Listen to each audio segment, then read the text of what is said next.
Welcome to Lakshmi Vilas. அனைவருக்கும் தீபாவளி நல்வாழ்த்துக்கள். எல்லாரும் சேஃபாக தீபாவளியை கொண்டாடுங்க. எங்கள் வீட்டில் தீபாவளி லஞ்ச் என்னன்னு சொல்லிட்டு பார்க்கலாம் வாங்க.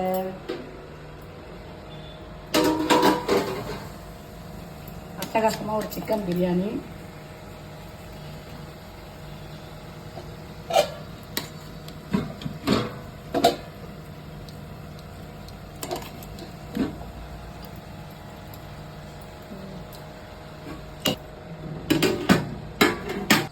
சூப்பராக ஒரு மட்டன் குழம்பு, ஆனியன் ரைத்தா, தக்காளி ரசம், சுட சுட வெள்ளை சாதம், பால் பாயாசம். இதுதான் எங்கள் வீட்டில் தீபாவளி ஸ்பெஷல். உங்கள் வீட்டில் என்ன ஸ்பெஷல்னு சொல்லிட்டு கமெண்ட் பண்ணுங்கள். இந்த வீடியோ பிடிச்சிருந்தா லைக் பண்ணுங்கள், ஷேர் பண்ணுங்கள், கமெண்ட் பண்ணுங்கள். மறக்காமல் சப்ஸ்கிரைப் பண்ணிடுங்க. நாளைக்கு வேறு ஒரு வீடியோவில் பார்க்கலாம். பாய்.